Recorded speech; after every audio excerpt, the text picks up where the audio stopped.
Good morning. Greetings, depending on what part of the world you happen to be in. Welcome to the Global Dialogues discussion on Jammu and Kashmir. My name is Bill Fletcher. I'm the executive editor of globalafricanworker.com. It is my honor and pleasure to be the host of today's discussion. Just a few things. We have three wonderful panelists who will be each speaking for roughly 10 minutes, providing some background and focus. And then we're going to have essentially a talk show format where I will be interviewing them. We'll be going back and forth and discussing a number of these issues. You are free to offer questions or comments, and we will do our best. We can't promise it. We will do our best to respond to them. It's a real honor to be here. The ongoing, nearly 80-year crisis in the region known as Jammu and Kashmir, bordering India, Pakistan, China. This crisis has been a global flashpoint. And when you have a situation with two nuclear-armed powers that are within minutes of annihilating each other, the crisis and the issues that are at stake in the Jammu and Kashmir become very, very important, not just for the region, but for the entire world. But on top of that, there are issues that simply don't get discussed in the Western media. And that's one of the reasons that we wanted to have this discussion. And I very selfishly am incredibly interested in seeing much more of this discussed with viewers in the United States who know very little about what's going on and have no sense of the background. And so we're going to engage in this. Now, what has catalyzed this discussion in some respects were the almost unprecedented, and I say almost, unprecedented moves by the Modi government of India, under the BJP is the dominant party, to in effect annex Jammu and Kashmir in clear violation of an agreement that had been arranged with the people of that region back in the 1940s. One of our speakers will give us some background on this. And what's striking about this is that the audacity of this move has met with little international response. We have to figure out why that is and what needs to be done today. In order to do this, again, my honor to introduce our panelists. I'll say very briefly something about each of them.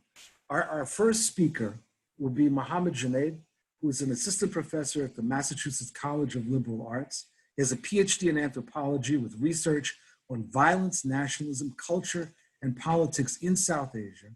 He's written extensively on the military occupation, history, space, and political subjectivity in Kashmir. And one of the things that we will be posting is a timeline that he developed that's very, very useful. Regardless of how much you think you know about Jammu and Kashmir, this is just a really important document to have. Second speaker, Mohamad Bhan, is a Ford Maxwell Professor of South Asia and Associate Professor of Anthropology at Syracuse University in New York State. She is the author of Counterinsurgency Development and the Politics of Identity, From Warfare to Welfare. She's a co-author of Climate Without Nature, Critical Anthropology of the Anthropocene, and co-editor of Resisting Occupation in Kashmir. Our third speaker is the journalist Parvaiz Bukhari, a senior journalist who is based in Kashmir. We're honored to welcome each of those panelists, and I want to start, Mohamad Junaid, if you could start with your opening remarks. Thank you very much, Bill. I just want to express my gratitude to Global Dialogue for hosting us today. So I'll just go straight to the point. I will give you a little bit of a historical background to the events that occurred last year. And I just want to frame the history not simply as like a progressive movement of events from one to another, but give you a larger context of why things are happening the way they are. Last year on August 5, 2019, that is, India's Home Minister Amit Shah stood in the parliament and stated that the Indian government was going to read down an article of the Indian Constitution called Article 370 and revocate or revoke another article called 35A. These articles had been part of the Indian Constitution since early 1950s and had been negotiated between the Indian leaders and the pro-India leadership. I want to make that clear. Pro-India leadership within Kashmir in the post-1947 scenario. In an article in New York Times, the editor said that Modi government's actions had brought history back, as if mourning that we need not go back into history to understand what is wrong in Kashmir, that we should just move on. And I think that that's a really sad reading, of course, of these events. In Kashmir, before these moves were made, the entire region was put under a lockdown, a military siege, and a communication blockade. All the political leaders from the pro-independence, pro-Pakistan leadership had been put in jail already. But the Indian government also detained its own loyalist politicians, who had been supporting Indian positions since 1947. And this is their own people in Kashmir, and you can't imagine what the ordinary Kashmiris who are seen in India as internationals, enemies, were undergoing. So let's just go back to why Kashmir is the way it is, and what are the claims that India makes on Kashmir and whether they are valid or not. We all know that the British left the Indian subcontinent in 1947 in a haste. Before that, the Indian leaders who were part of the Indian National Congress and the leaders of the Muslim League led by Jinnah had negotiated creation of India and Pakistan.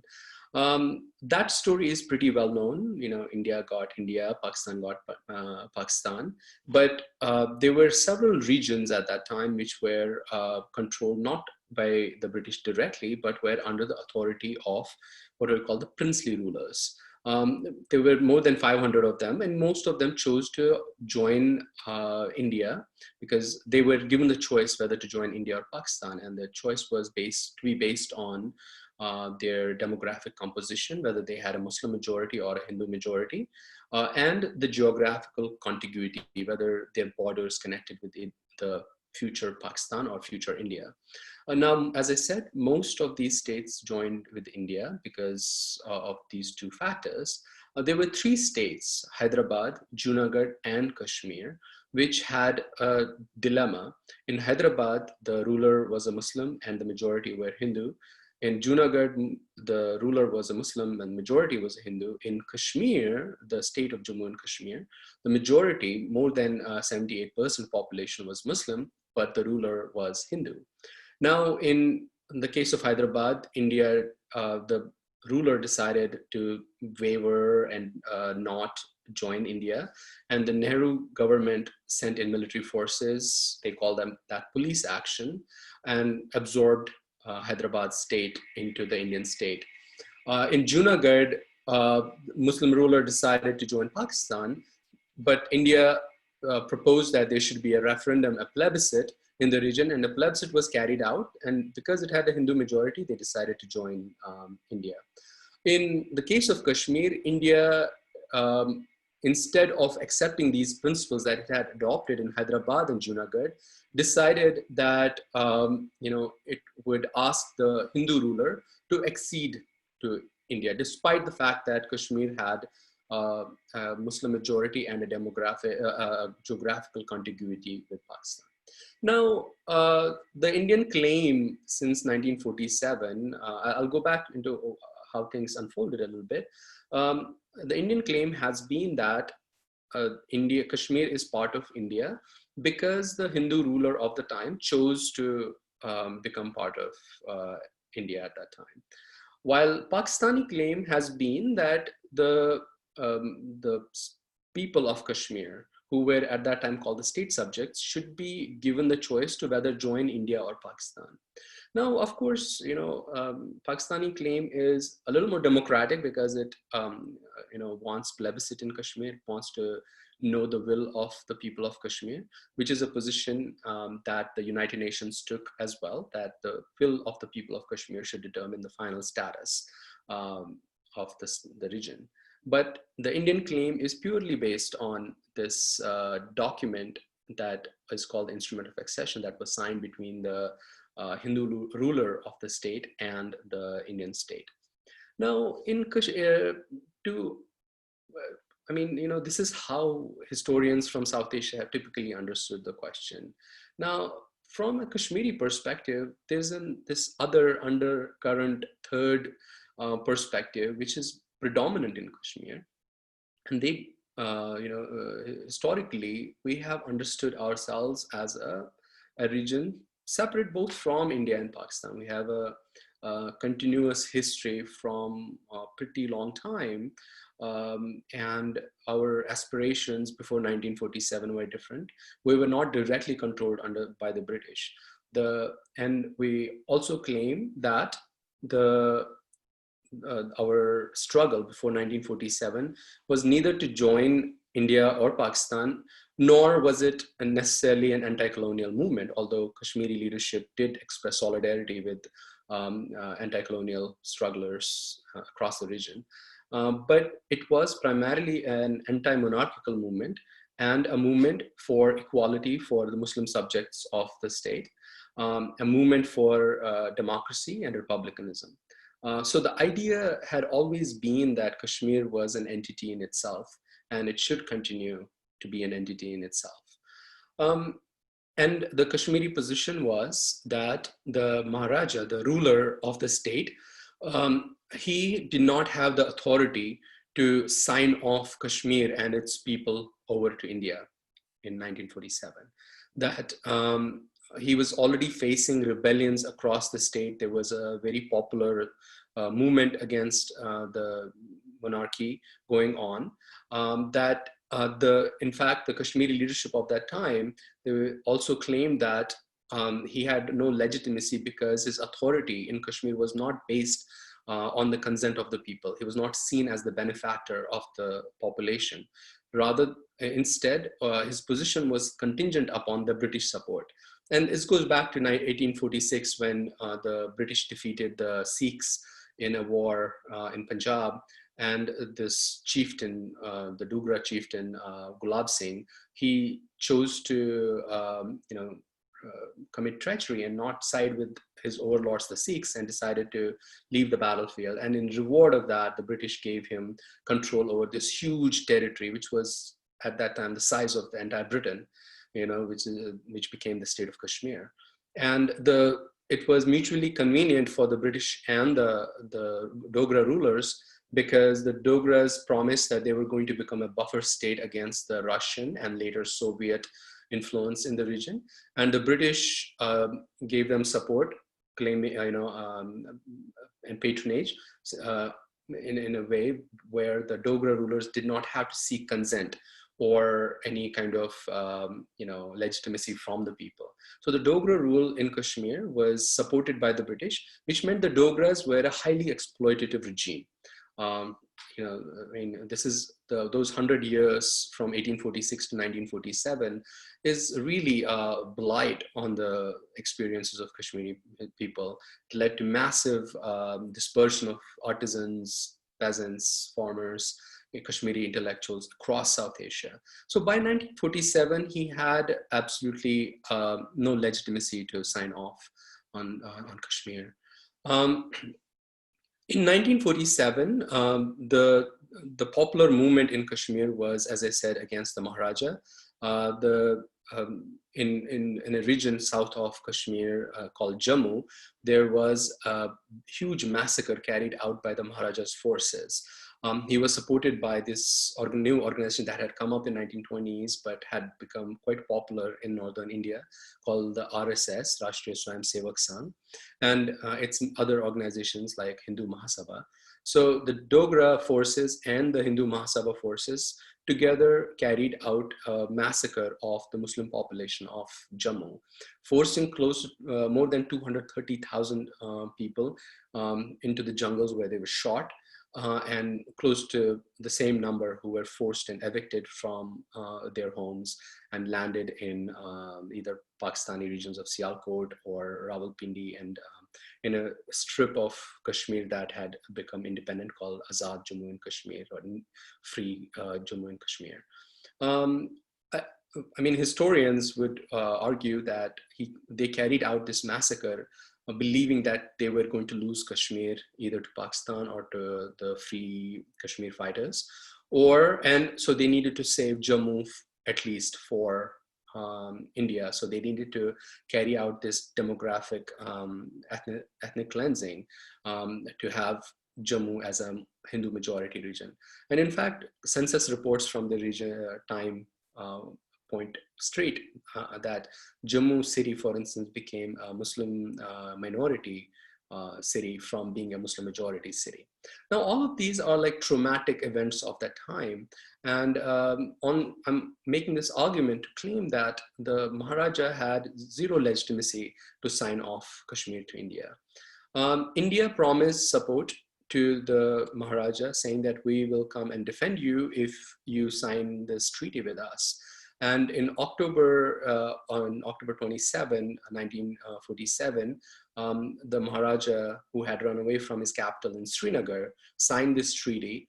And the day before, the Indian forces had invaded and landed in Srinagar, which led to a war between these groups of people who had come from the northwest province of what became Pakistan, who had many of them had heard stories of atrocities going on in Kashmir. Many of them were organized by the nascent Pakistani army, and many of them were perhaps also coming from, that region had a history of intervention in Kashmir. So that is the beginning of the 1947 war. And a few days later, in November, Pakistani army formally joined the conflict, and it led to a stalemate. And by 1948, there was a line drawn through Kashmir called the line of, it wasn't a line of control at that time, but it was a ceasefire line, because India took the case to the United Nations, asking Pakistan to be asked to withdraw the forces. Nehru, the Indian leader, had promised that once the conflict was over, there will be a plebiscite, and the UN passed resolution 47 in 1948, asking for three things. One, that there should be an immediate ceasefire. Second, that there should be demilitarization of the entire region. Pakistani military was supposed to withdraw completely, and Indian forces were to keep a very minimal presence, only to support the third thing, which was carrying out a plebiscite under UN auspices. India kept saying that they were going to carry out a plebiscite, but in 1950, India passed ratified its constitution, and the Article 1 of that constitution claimed Kashmir to be an integral part of India, which was a huge setback to the people of Kashmir, including some of the leaders in Kashmir, like Sheikh Abdullah, who had supported the accession to India at that time, because in my understanding of his writings at that time, he perhaps believed that it would have been easier to negotiate a more autonomous or independent status with India than with Pakistan. And there was like this historical rivalry between him and Muslim League leaders, where he saw himself as the leader of the Muslims of South Asia. From 1950s to 1953, there was an uneasy period in Kashmir. Sheikh Abdullah carried out some populist measures, including land reforms, which benefited the historically oppressed Kashmiri Muslims and the Dalits, who are like the undercaste Hindus, and it rattled the Hindu nationalists in India, but also the feudal Hindu feudal lords who had controlled Kashmir for a century. And in 1953, Nehru government arrested Sheikh Abdullah, claiming that he was conspiring with foreign powers to make Kashmir an independent state. Sheikh Abdullah, who had meanwhile been kind of working as like a sheath on the Indian, knife, had been suppressing many pro-Pakistani voices in Kashmir. He had been suppressing any other claimant who would have asked for independence for Kashmir. So from 1953 onwards, when Sheikh Abdullah was arrested, the Article 370, which had become part of the Indian Constitution, was eroded. India passed several presidential orders by which India, which was supposed to only control three things under the Instrument of Accession and the Article 370, defense, external affairs, and communication in the region, started to erode all of those things. And not only did India begin to control more and more arenas of Kashmiri political and economic life, in fact, by 2019, Kashmir had become the most directly controlled, region within the Indian sphere. Kashmir was more than a union territory by 2019. It was like India historically kind of rigged elections, dismissed Kashmiri governments arbitrarily, arrested Kashmiri opposition, and since 1990 had instituted a military occupation. If you go... Junaid, I'm going to have to interrupt you because your time is basically up. If you can just move to wrapping up, we'll get back to this discussion. Thank you. So by 1990, Kashmir was a military occupation. And so the events of 2019 were in a way symbolic, in the sense that it took away what had already become like an empty shell, the Article 370. Yet India claimed it as a victory for itself. Modi government proclaimed to the Indians that not only could they now go and settle in Kashmir, but they could just like take Kashmiri women as wives and whatnot. All of the rhetoric that came out of these fascist forces that now govern India. So I'll just stop my comments here, and we can flesh them out later. Thank you very, very much. And we'll be getting back to that. If you have questions or comments, please post them. And they can be posted in English or French. We are fortunate to have an interpreter and translator. So please make use of that. And I also, forgive me for not having introduced Parvaiz Mehdi, who is with Alternatives Canada, without whom this panel would not have been able to come together. And I want to thank Parvaiz for that. My apologies. Our next speaker is Mona Bhan. Mona? Thank you. Thank you again, Global Solidarity, for organizing this forum, and thanks, Junaid, for laying it all out. I know how complicated that history is, and thanks for doing, creating a timeline for us. I'm just going to build on, where Junaid left off. So on August 5th, the BJP government, as we've heard now, headed by Narendra Modi, unilaterally abrogated Articles 370 and 35A of the Indian Constitution to repeal Kashmir's semi-autonomous status and undermine Kashmir's UN mandated right to self-determination through a free and impartial plebiscite that we've already now heard about from Junaid. Most Indian media framed the BJP's forced annexation of Kashmir as an important step to correct a 7-decade-long, quote-unquote, historical blunder that had impeded Kashmir's growth and development and promoted separatist sentiments in the valley, which essentially in the Indian psyche means aspirations that demanded freedom from Indian rule and Indian occupation. Despite the fact that Kashmir had routinely performed better compared to other Indian states on many socioeconomic indicators, such as education, poverty, life expectancy and wealth distribution patterns, thanks to the 1950s land reforms by Sheikh Abdullah that we've also heard about from Junaid. The myth of Kashmir's underdevelopment has somehow persisted in the Indian consciousness for decades now. While development is a smokescreen for India's occupation of Kashmir, and it has a long history that predates the BJP government that took control of India in 2014. It has a much longer history, but under Modi's regime, it has become an instrument of a demographic war against Kashmir's Muslim majority populations, a project of political and economic integration, as it's called, which is basically, in my opinion, and in the opinion of many Kashmir scholars and journalists, it's really a move to dress up India's war against civilians as a humanitarian project. The abrogation of Articles 370 and 35A, and more recently, the new regulations around the domicile status that we can maybe flesh out later in our conversation, they are meant to facilitate Indian settlements in Kashmir and transform Kashmiri Muslims and other minorities in Jammu and Ladakh. By the way, Ladakh is Buddhist, half Buddhist and half Shia. There's Shia Muslims in the Kargil region of Ladakh, and there's Hindu Dogras in Jammu, but all of them are essentially going to be turned into disenfranchised minorities in their homeland. And that's something that's becoming clearer as these new policies are enacted. And also there's greater resistance now on the ground, both in Jammu and in Ladakh, there were two provinces that had originally celebrated the abrogation of 35A and 370.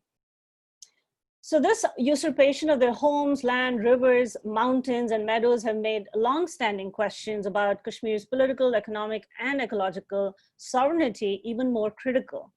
At the same time, these illegal laws, while trying to render an international dispute as an internal matter, have revealed the hypocrisies of Indian narratives that built a case for the Indian occupation using Kashmir's manufactured dependence on India.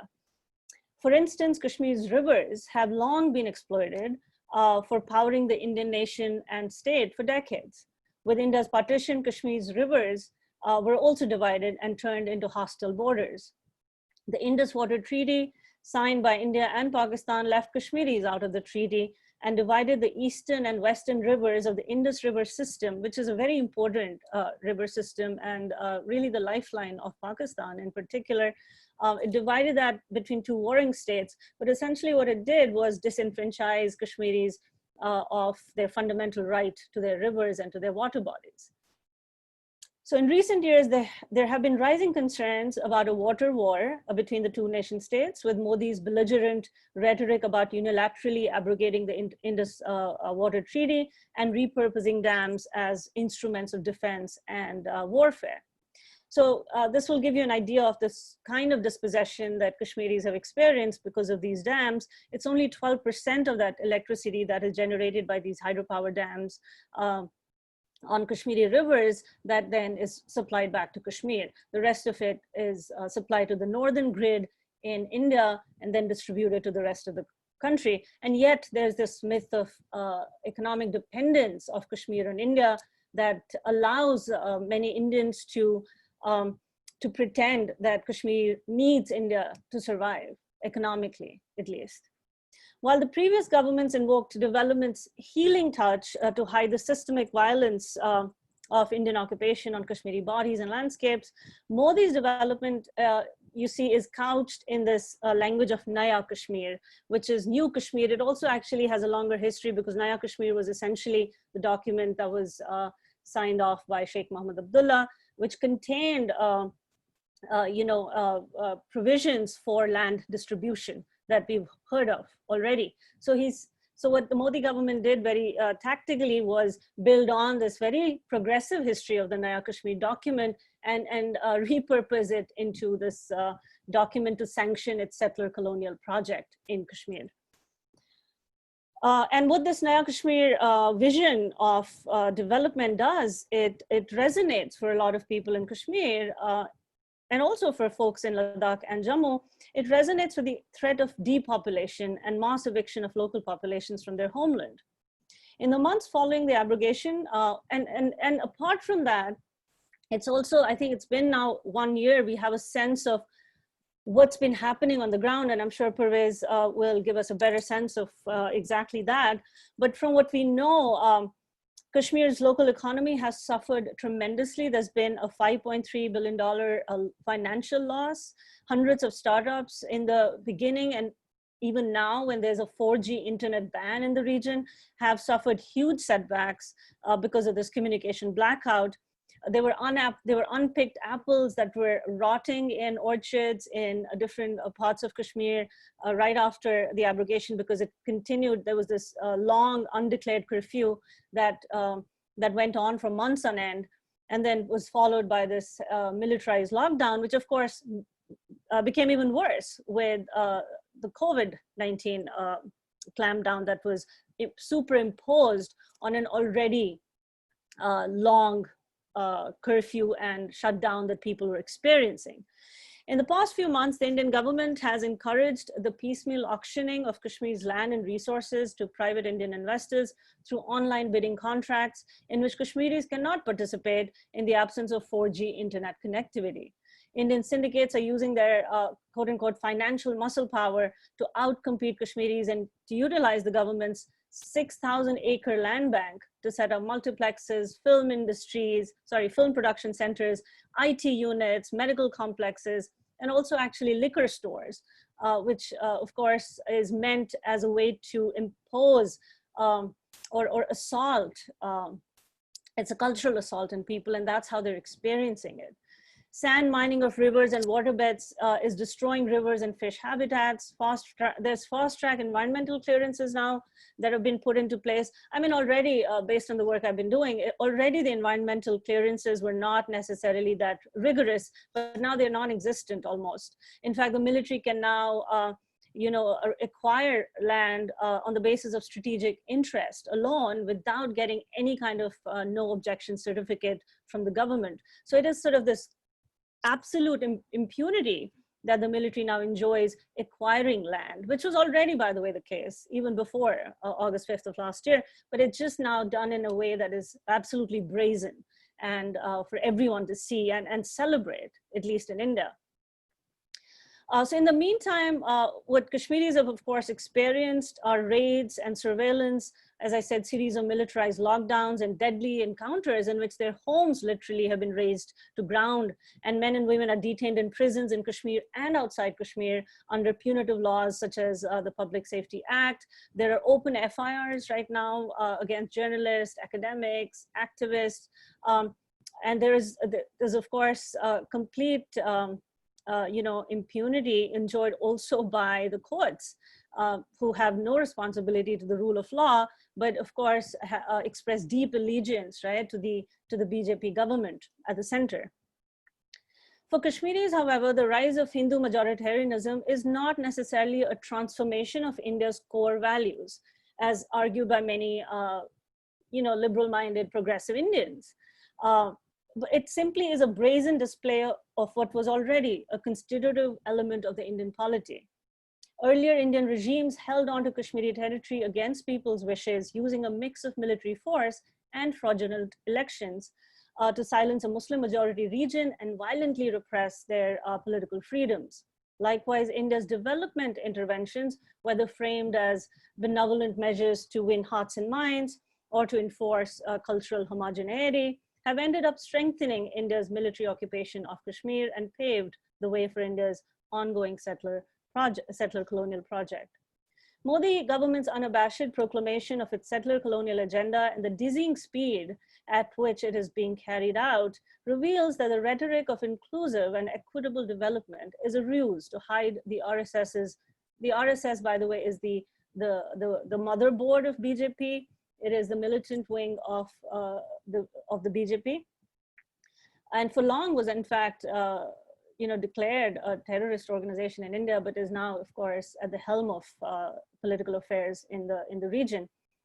So it is part of their larger vision for Kashmir's permanent solution. That's what they call it. It's a permanent solution, which is essentially to rid Kashmir of its Muslim majority and transform it into a predominantly Hindu state. And again, I want to reiterate what we heard earlier about how this is not necessarily the first time that this would pan out in history. We already have a precedence through the Jammu massacre, in which the demographics of the Jammu region were transformed from a Muslim majority to a Hindu majority region.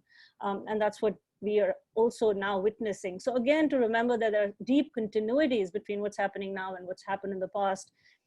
And to keep that in mind as we think about the way ahead.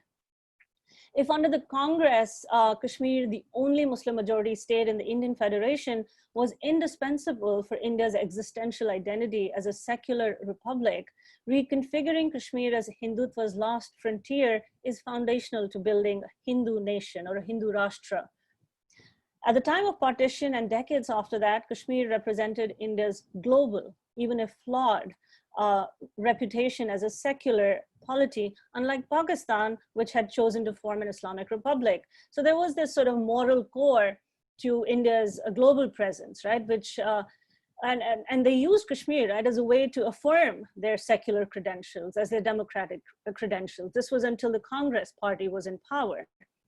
But now with the ascent of Hindu majoritarianism in India, Kashmir has become the battleground to redefine the core of Hinduness, as well as India's religious and political identity as a Hindu territory.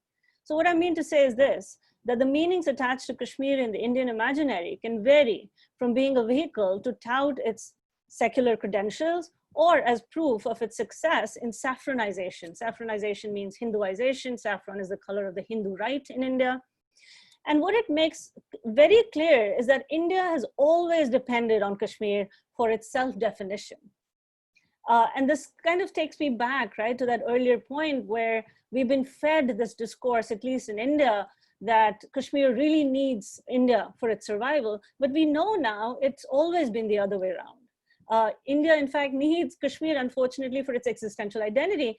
And that's why we had to figure out a way for India to be liberated from Kashmir, as Arundhati Roy also in the past has remarked very eloquently. So the cost is borne by Kashmiris for whom home, habitation, and belonging, particularly after August 2019, have become tenuous categories as they grapple with the aftermaths of new laws that are meant to alter Kashmir's demographics and reconfigure Kashmir as a Hindu homeland. The myth of Kashmir's dependence on India is therefore a delusion nurtured by deep existential crises anchored firmly in India's birth out of a colonial experiment. And we cannot hold Kashmir hostage to this delusion, is where I want to end it on. And I think we as a collective globally have to forge ways out of this delusional habitus, out of this delusional space that India has occupied in relation to Kashmir. I'll stop there. Thank you very, very much. And we're going to, I want to remind the panelists and remind myself that this is being translated, and so we have to speak a little bit slower. I know as a New Yorker, that is very difficult for me, but I just want to remind everybody. And so our final panelist, Parvaiz Bukhari, welcome. You're muted, Parvaiz. Parvaiz, you're muted. Thank you, Bill, and thank you, Global Dialogue, for hosting this webinar. Before I come to the present, I would like to go back a little bit about outside of what's been happening between India and Pakistan, in the sense that ever since the contest over the territory of Jammu and Kashmir began in 1947, there's always been a very consistent struggle by its residents, who, as Junaid pointed out earlier, used to be known as the state subjects of the Dogra monarch, for independence. Earlier, the struggle was, before 1947, the struggle against the monarch was against the monarchy, and it was about demand of egalitarian rights and political and human rights and homeland rights.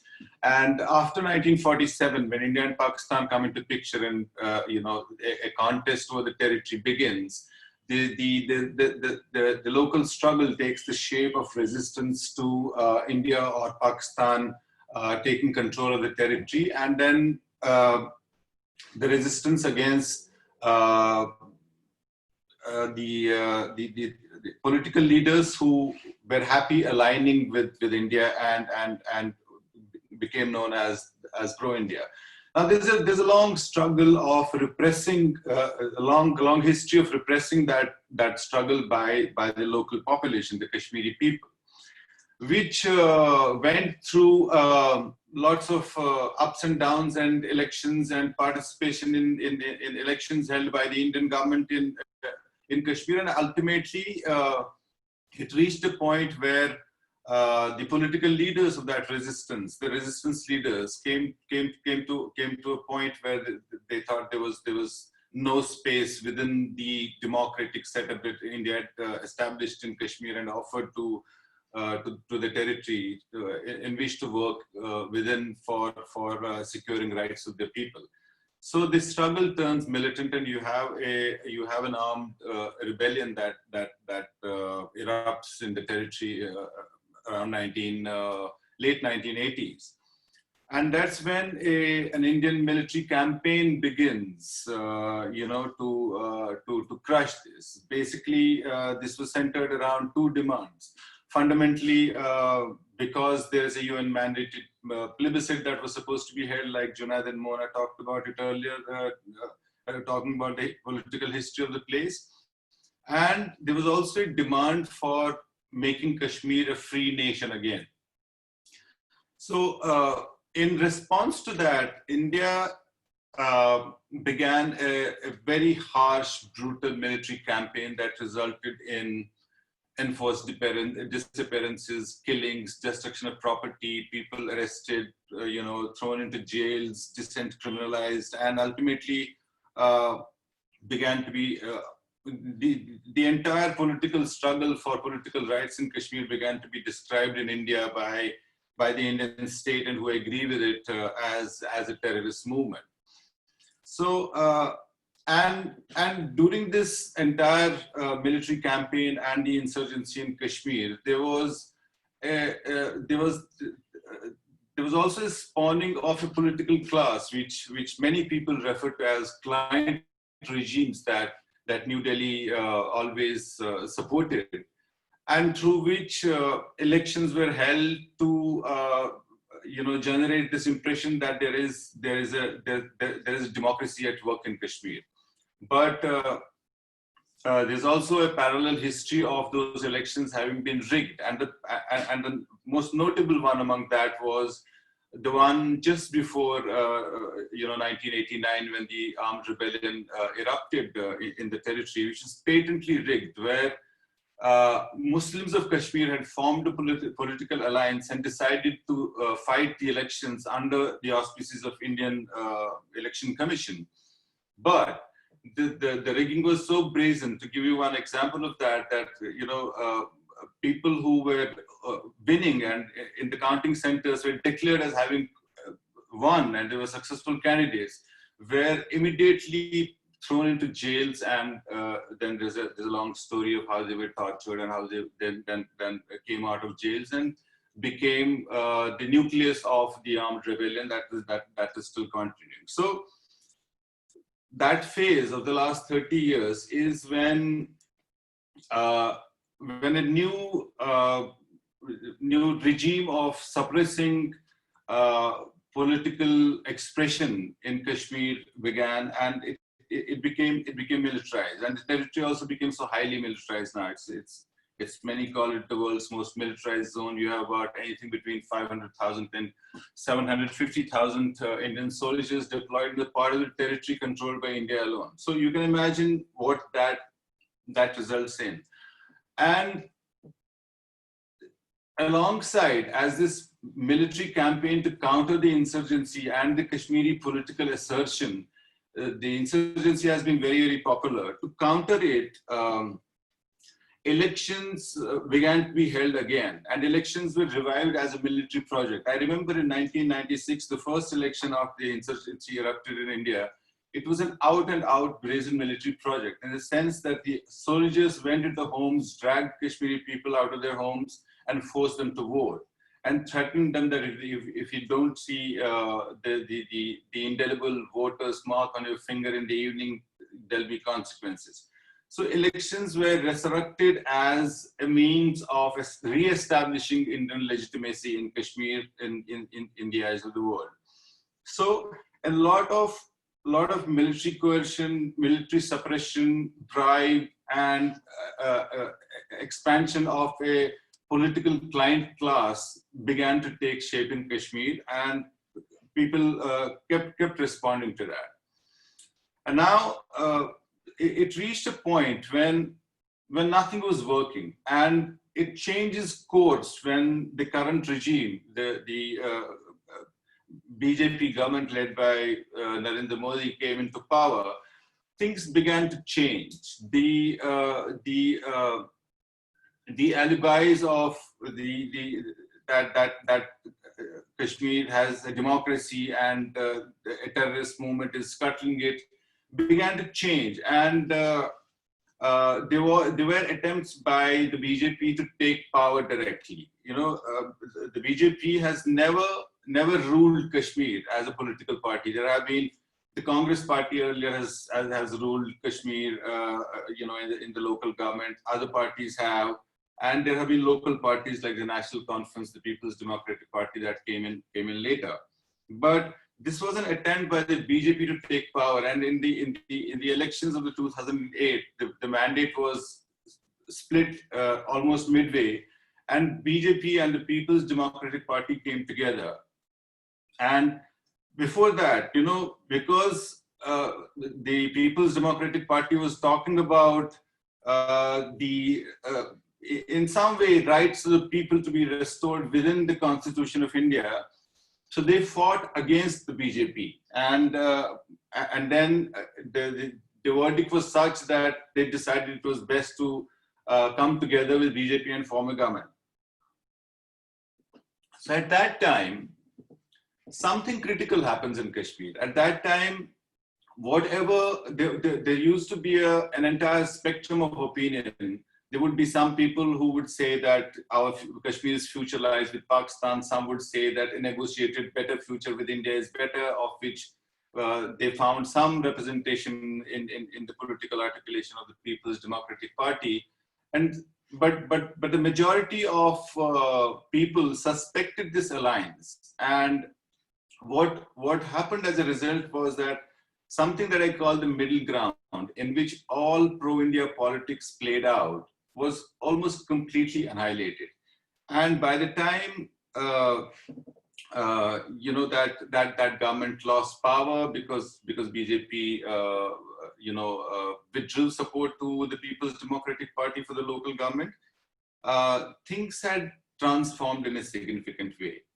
In the sense that the legitimacy of what could happen within the electoral space or within the Indian Constitution, what Indian Constitution offered, completely finished. So now it was already a situation where there was nothing between the Indian state and the Kashmiri people who were struggling for a right to self-determination. And then when that happened, there was very little room for anything else except what India was trying to do in terms of completely integrate or assimilate or annex Kashmir into India, or there was resistance to it, which said merger with Pakistan or independence for Kashmir. So in that background, the events of August 5 happened. But what's been happening since then is an intensification of repression and military repression and rights violations and denial of free political expression has intensified to another level. Now expressing political opinion freely about the fact that Kashmir is a disputed territory and there is a struggle for right to self-determination happening stands criminalized. And people now feel totally unprotected, because earlier, because of the Article 370 and Article 35A of the Indian Constitution that Mohamad and Junaid referred to, offered some protection in terms of the homeland rights to land and to resources and to and access to government jobs. Now that protection is gone. There is what that has done is it has created a scenario in which I particularly sense, from outside it might look like that Kashmir is now silent. People are not responding to what's been done since August 5 of 2019. But I personally think that, my work takes me to places across the territory. I personally think that people are in a meditative mode of protest, because the protections to the homeland rights have gone now. It's a moment of meditative protest that I would describe it as, and we don't know how it's going to pan out, because on the ground people are losing rights fast, people are losing livelihoods fast, people are losing any sense of security very fast. It's a sense of, it's like Kashmiri people are feeling like a baby without any protection at all, out there under the elements in the open. So that's the state of the ground at the moment. Thank you very, very much. So we're at a point now where we're going to get into some questions that I'm going to pose, but also questions that you, the listeners, have raised. And I'm just going to kick it off with a question that has perplexed me. The struggle around Jammu and Kashmir globally, and this relates to something that you were raising, Parvaiz, has been raised to a great extent as a conflict between India and Pakistan. And the independence movement, the movement for self-determination that you mentioned, actually gets very little media attention. And I contrast that with, let's say, the Palestinian movement, which once upon a time was described as the Arab-Israeli conflict, but then clearly became the Palestinian struggle for self-determination. Why is it that in the case of Kashmir, there seems to continue to be this framing of this as being India versus Pakistan? And whoever would like to respond to that. Let me try to, one is very clear, like unlike in the Israel-Palestine conflict, where at the beginning, at least, the relative power between the Israelis and the Palestinians with their Arab allies was not so huge. And the Arab voices and Palestinian voices were have been historically quite prominent. And thirdly, the fact that Israel was seen as having a more direct connection to the West. These were factors that kind of like made Palestine, and we know for sure, like until 1990s, the Oslo Accords Palestinian movement was also primarily seen as a terrorist movement. And after that, it became quite prominent first in the US campuses and and then it has kind of entered the political consciousness. I just also want to say that, just because Kashmir is not known in the West doesn't mean it says something more about the West than about the Kashmir issue itself. In case of Kashmir, Kashmir has been overdetermined by these two giant states, India and Pakistan.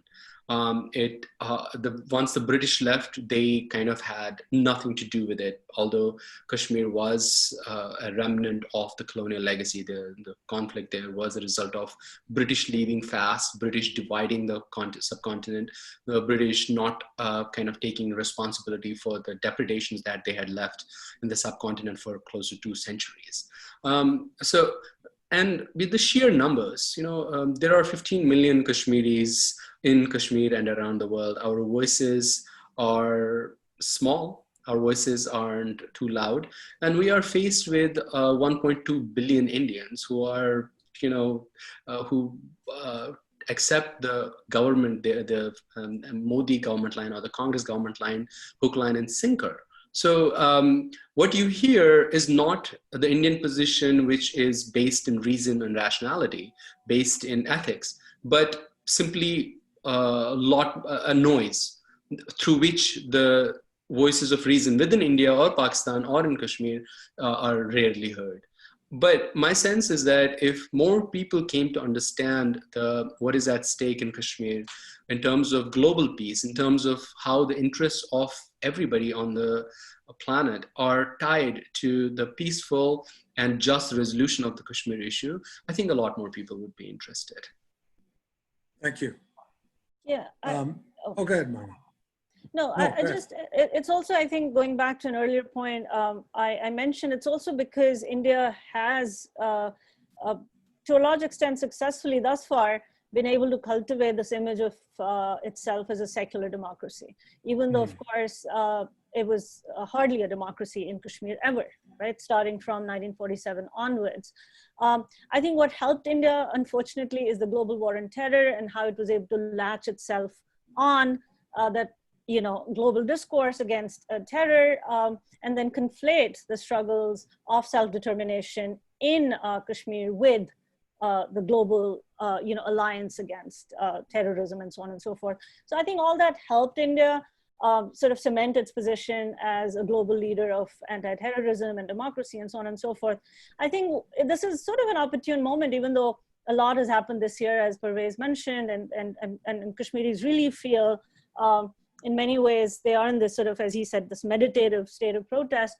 But at the same time, I think what's happened very clearly in the past few months is the international attention has been focused on Kashmir, also because of India's losing this sort of frazzled now image of this sort of clearer framing of India as a Hindu fascist state, right? Not just an emerging one, but probably one that has already arrived. So I think that the global configuration is shifting in many ways. And I really do think, going back to the points already made by Junaid, that this is a moment for the world to reckon with the centrality of Kashmir to global politics of justice, decolonialism, and solidarity. So if this is not a moment we capture fully, then we will have lost a very important moment in history. Yeah. Parvaiz, did you want to add to that? You're on mute. You're on mute.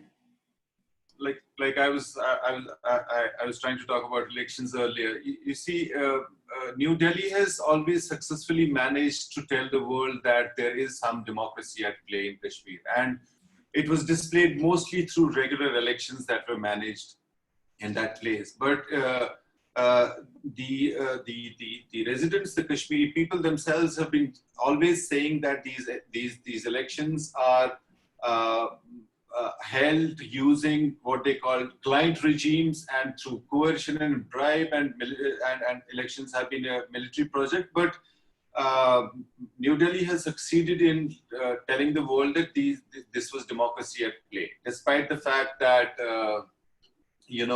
the campaigns for local elections would always talk about these are elections about local day-to-day governance issues, but when the elections would be over, it would always be interpreted and marketed to the world, as it were, by New Delhi as a Kashmiri referendum in favor of India, while as that was never the choice. These were elections for, let's say, larger municipal rights elections, nothing more than that. So, but that narrative had suffered majorly by the time an armed rebellion was erupted on the scene. But then there were big efforts to resurrect that, but it was not happening. Now there was also when BJP comes to power in Delhi, it becomes a Kashmir doesn't only remain as something to be shown to the world where democracy is at work and whatever people are saying doesn't deserve to be paid any attention to, but because of its ideological background that comes from the Rashtriya Swayamsevak Sangh, the RSS, like Mona had mentioned, it needed to show its own power base in India, that we get Kashmir as this head of the nation, figurative head of the nation that they see as a deity, and Kashmir becomes the head of it, and that had to be assimilated again. So they did not bother about going the so-called electoral or democratic way about it. They decided to quote unquote annex it, and without caring about the rights of the people. But in the process, what happened? The way they did it, the brutal way they did it, by imposing a military siege and a total communications blockade, and by arresting every possible influential voice from the entire spectrum of resistance to Indian rule to the pro-India political forces, they just locked up everyone. And I guess at least the Western press took note.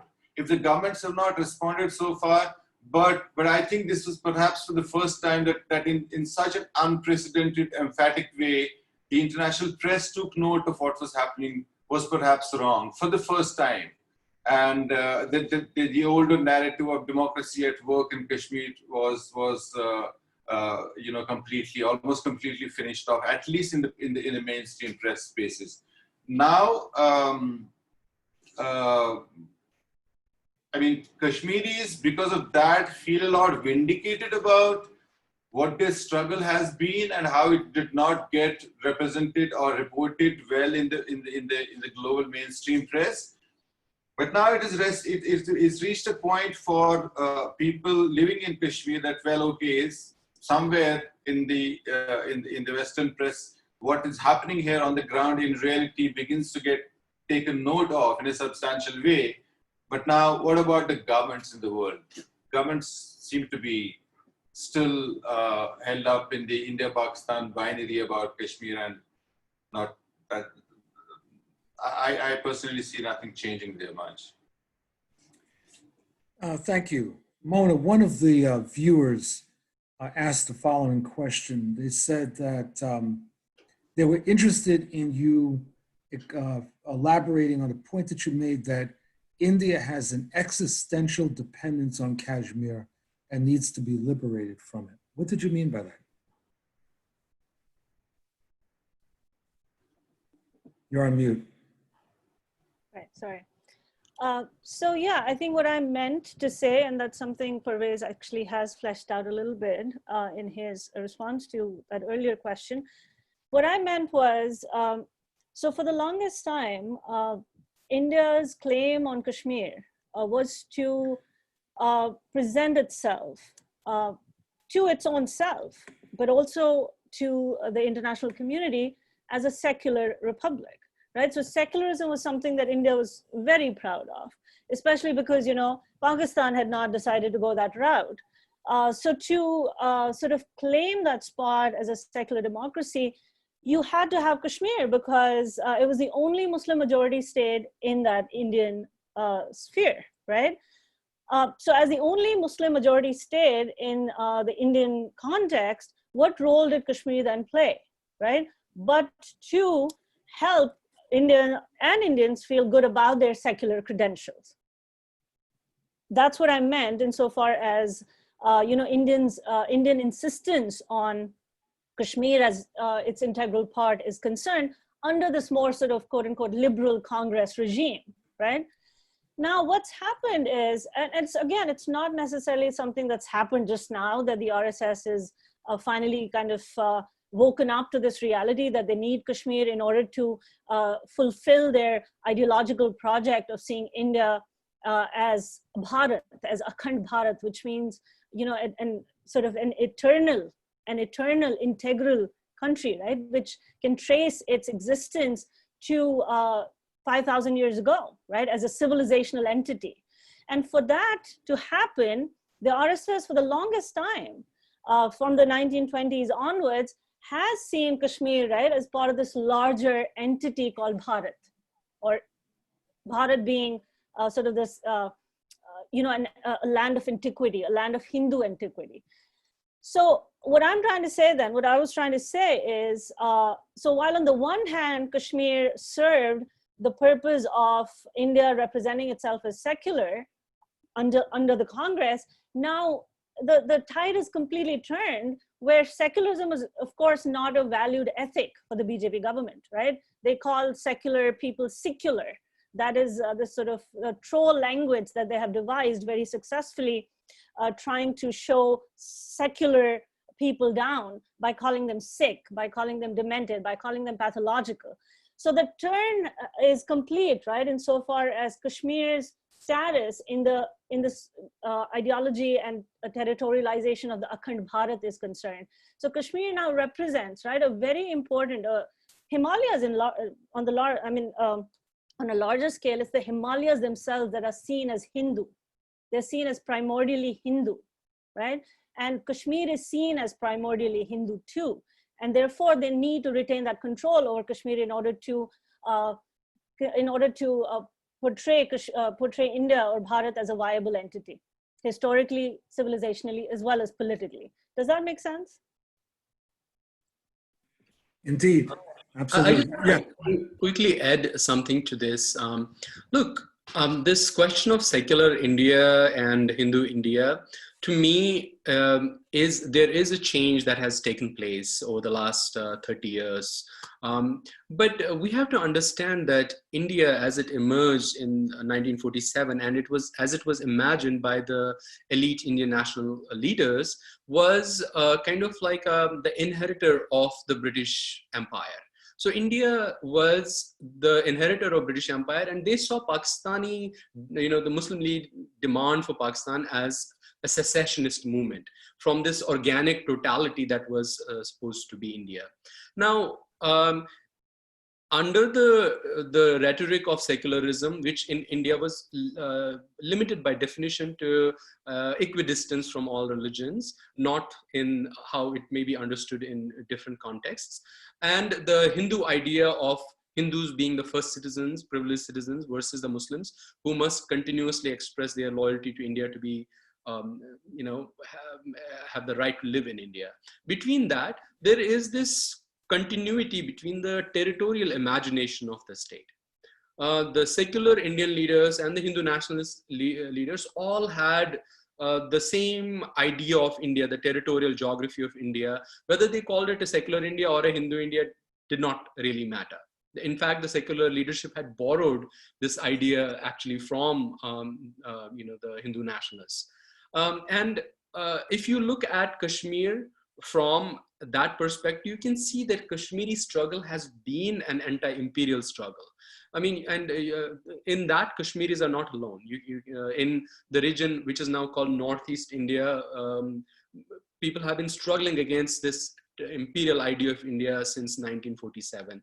In central parts of India, the indigenous communities, indigenous peoples have been struggling against this idea of imperial India, which is the idea controlled by the dominant castes, the upper caste, the Brahmins, and the elites, who have only changed their definition, changed their skins from like this equidistance from religion under Congress regime to this explicitly brazen, muscular Hindu nationalist India. So, I mean, we have to have this territorial clarity of why Kashmir is seen as essential to India. It is not simply about, I mean, I agree with this point of self-image of India. Yes, India's diplomacy is very different from its internal politics. They do not match often. What Indian leaders tell their people in India is completely different from what they tell diplomats and foreign press.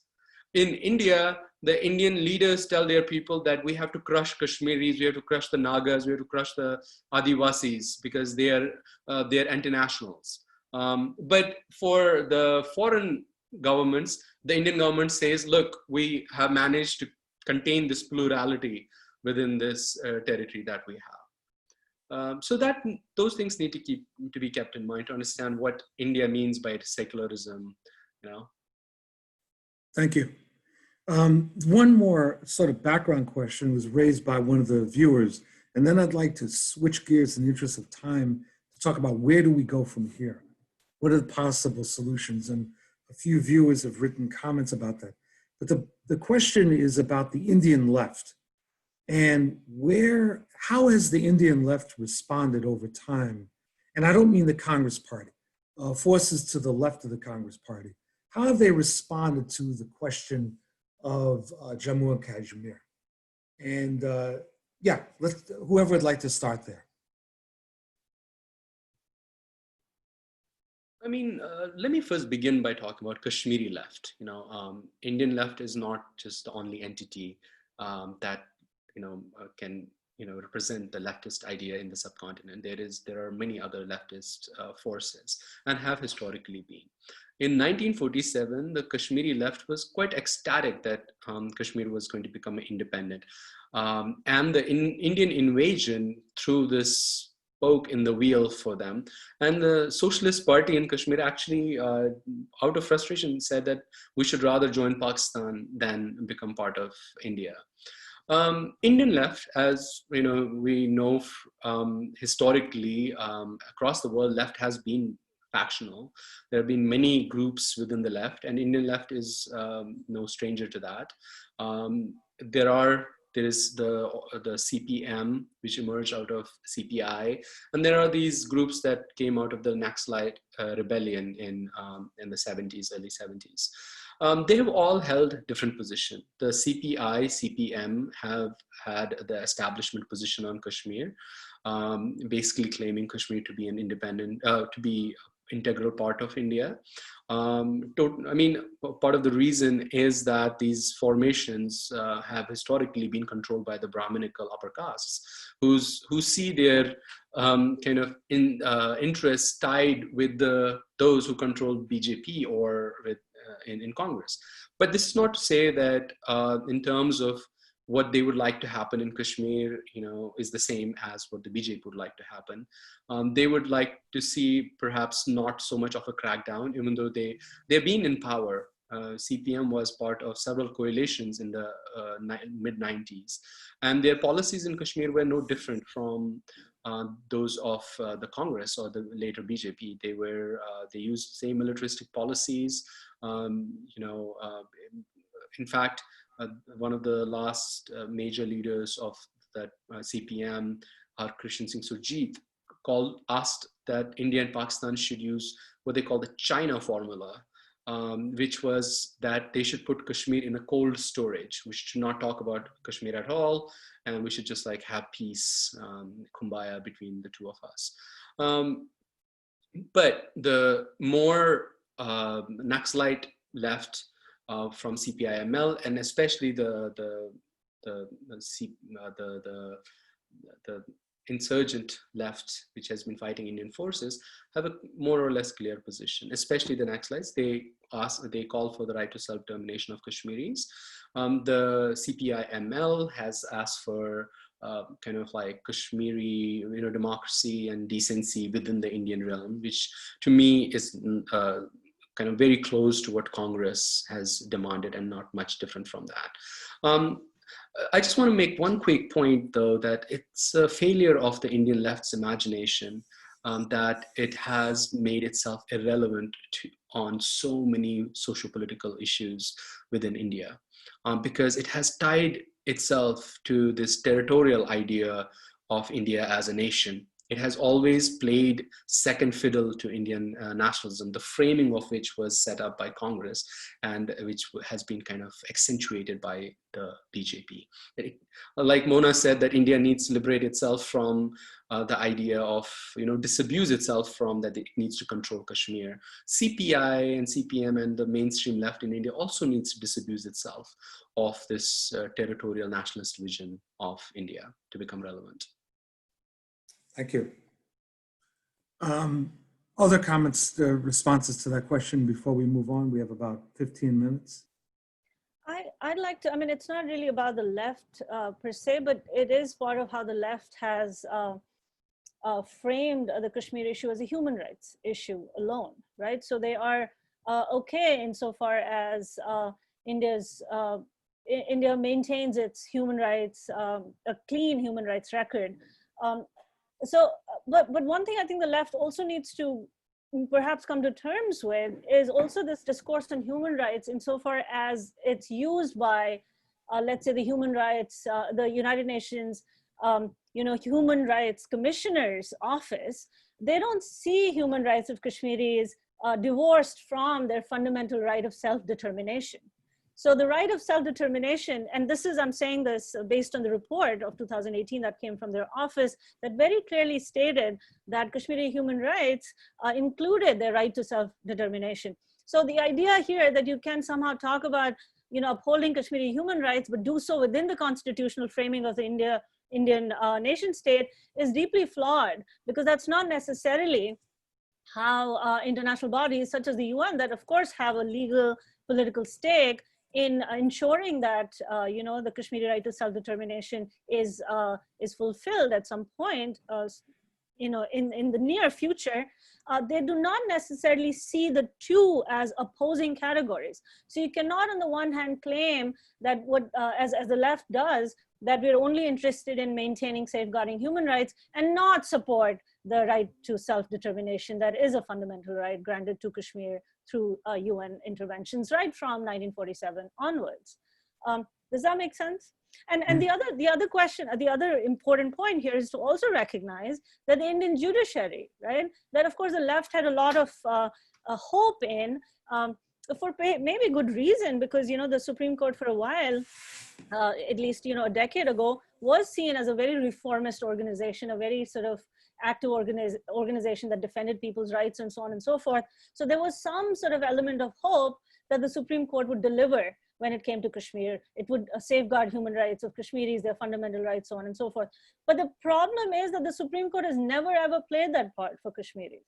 The judiciary, the Indian judiciary, has always only cemented the Indian occupation of Kashmir and actually upheld it through its many statutes, through its many decisions. I mean, one of the most controversial decision to hang Afzal Guru, who was a Kashmiri, indicted in terror charges, when he was, and without due process, when he was hanged to death, the Supreme Court turned around and said it was to satisfy India's national or collective consciousness, right? Or conscience, sorry. India's collective conscience had to be satisfied, and therefore we had to sacrifice as Kashmiri at the altar of India's democracy. So I think we have to also recognize the limits of constantly putting Kashmir within the constitutional judicial embed of India. And that's why for Kashmiris, there is no hope but international recourse. The only hope, of course, is that the Indian civil society will finally rise up and recognize that Kashmir is not a national issue, it's an international issue and needs to be dealt with in the framework of international law. I think that's the thing that needs to happen next. Parvaiz, can I quickly add to that? Mm-hmm. Well, actually, I was going to ask you a question, but go ahead. Sure. Well, I wanted to use what Mona was saying as a segue into where do we go from here. There's a number of questions that have been posed by listeners and viewers that really speak to that, including that various forms of resistance have been attempted. How do you evaluate it? What is the role of Pakistan in all this? One viewer basically said, in essence, isn't it inevitable that it will be settled one way or the other, i.e. going to Pakistan or going to India? So actually, I wanted to ask you to jump in on this. I don't think I'll be able to speak to the question of where does it go from here, but I can say that from the constitutional legal remedial framework available to Kashmiris and their demands and the violations of their rights, right from human rights to political rights and everything else, and now denial of exclusive homeland rights, the available framework of the Indian Constitution that's on offer is inadequate, and unless I would imagine it's subjected to international law, I don't know how anything can move forward. And if my reading of the ground over the years has been correct, that is precisely what the people on the ground are demanding. They're saying that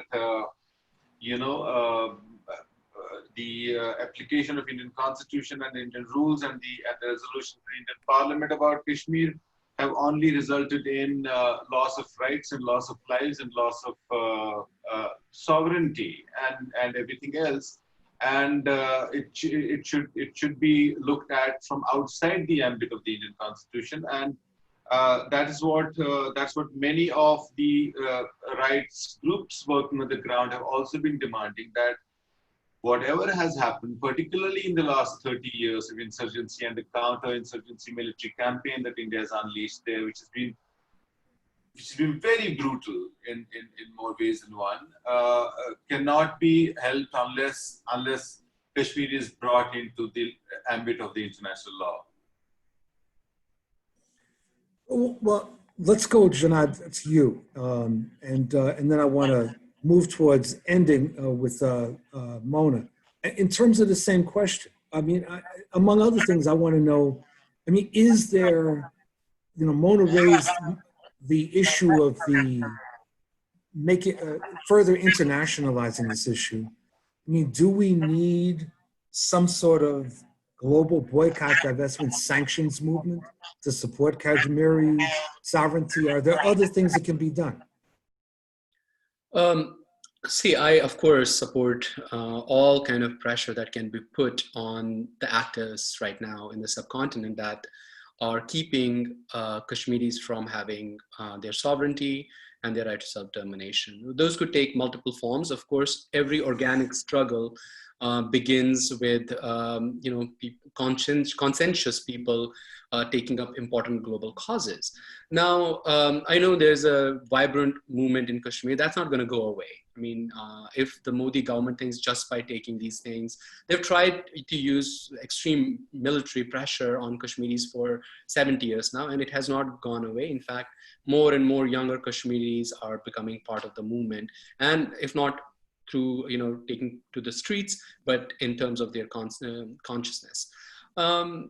Look, Robert Kaplan, this American geographer, argued that geography is fate and whatnot.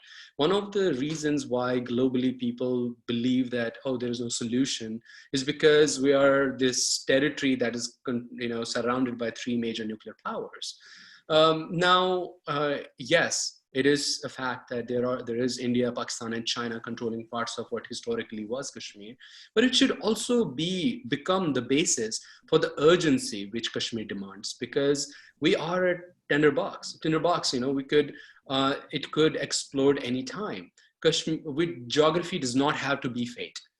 Geographies are made volatile by interested forces, and Indian actions in particular. I'm not saying that China and Pakistan have been completely innocent here, but Indian actions in particular since 1947, then in 1962, 1980s, and the 2020. I mean, many people in the world perhaps don't know that there's an active state of almost a war going on the border between India and China in Ladakh region right now. And the military forces are getting built up. And there's so much, I mean, there's been a continuous state of conflict between India and Pakistan along the border in Kashmir. And in fact, it's spilling down to the Punjab border as well, where clashes have happened in more recent times. So Kashmir can become a bridge of peace for this region, because a lot of things are happening in terms of trade and development and building of infrastructure, but it can also become the place where something awful is going to happen that will lead to destruction all around. And so I think that's what I would say, that my hope is that people recognize that the Kashmir's position in that region can become very volatile, is already volatile, and can spiral out of control any moment, and we can turn it around. Thank you. Mona, I want to give you the final word for a couple of minutes, and then want to move towards wrapping up our session.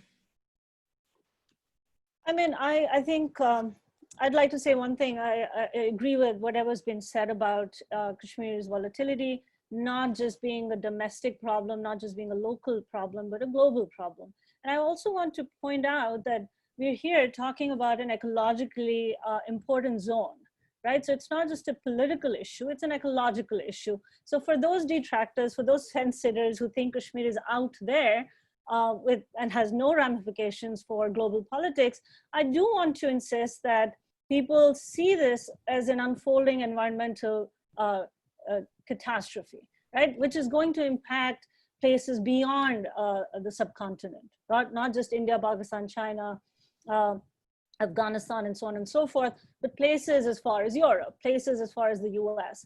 So I do want to insist that if for nothing, but only to save the ecology and the environment, the global ecology and environment, people need to treat it as a moment for environmental justice as well, as much as it is a moment for political and economic and social justice.